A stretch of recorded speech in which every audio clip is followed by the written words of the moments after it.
Guys, അപ്പോൾ എല്ലാവർക്കും പുതിയൊരു വീഡിയോയിലേക്ക് സ്വാഗതം.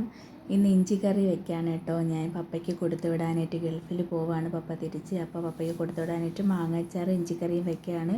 അമ്മ മാങ്ങാച്ചാറൊക്കെ റെഡിയാക്കി. അടുത്ത ഞാൻ ഇഞ്ചിക്കറി വെച്ച് കൊടുക്കാമെന്ന് വിചാരിച്ച്.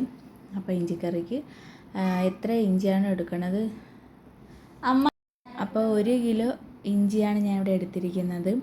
പിന്നെ 1/2 കിലോ കുഞ്ഞുള്ളിയും കൂടെ എടുത്തിട്ടുണ്ട്. ഇത് നല്ലതുപോലെ അരിഞ്ഞ് നൈസിന് അരിയണം കേട്ടോ. അരിഞ്ഞിട്ട് ഇഞ്ചി ഞാൻ സെപ്പറേറ്റ് ആയിട്ടാണ് വറുത്തെടുക്കാനുള്ളത്. ഇഞ്ചി ആദ്യമേ ഞാൻ നല്ലതുപോലെ വറുത്തെടുത്തിട്ടുണ്ട്. ഇത് പിടിക്കപ്പോൾ ഇങ്ങനെ പൊടിഞ്ഞു പോണതാണ് അതിൻ്റെ പരുവ. നല്ല മുരിച്ചെടുക്കണം, എന്നാലേ നല്ല കറുത്ത ഇഞ്ചി കിട്ടത്തുള്ളൂ, ഇഞ്ചി കറി കിട്ടത്തുള്ളൂ. എന്നിട്ട് ഉള്ളിയും നല്ലതുപോലെ മുരിച്ചെടുക്കണം. അതിൻ്റെ വീഡിയോ എൻ്റെ ഇത് ഡിലീറ്റ് ആയിപ്പോയി. ഉള്ളിയും നല്ലതുപോലെ മുരിച്ചെടുത്തിട്ട് ഇഞ്ചിയും ഉള്ളിയും കൂടെ ഒരുമിച്ചിട്ട് മിക്സിയിലിട്ട് അടിച്ചെടുക്കണം. നല്ലതുപോലെ പേസ്റ്റ് പരുവത്തിൽ അടിച്ചെടുക്കണം.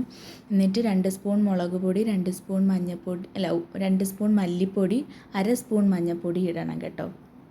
എന്നിട്ട് പാനിൽ വെളിച്ചെണ്ണ ഒഴിച്ചിട്ട് കടുവും കറിവേപ്പിലയും വറ്റൽമുളകും കൂടി ഇടണം. ഈ അരച്ച് വെച്ചിരിക്കുന്നതിൽ പുളി വെള്ളവും കൂടെ ഒഴിക്കണം കേട്ടോ.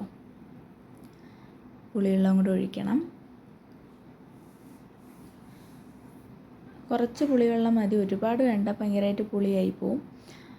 കുറച്ച് പുളിവെള്ളം കൂടെ ഒഴിച്ച് കൈ വെച്ച് നല്ലപോലെ മിക്സ് ചെയ്തതിന് ശേഷം കടുവറുത്ത് വെച്ചിരിക്കണതിൽ ഈ മിക്സ് ഒഴിച്ചിട്ട് കുറച്ചും കൂടെ വെള്ളം ഒഴിക്കണം കേട്ടോ. ഒരുപാട് വെള്ളമല്ല, അത്യാവശ്യം കുറച്ച് നല്ലപോലെ വെള്ളം ഒഴിക്കണം. എന്നിട്ട് ആ വെള്ളം കുറുകി വരുന്നത് വരെ ഇട്ട് ഇളക്കിക്കൊണ്ടിരിക്കണം.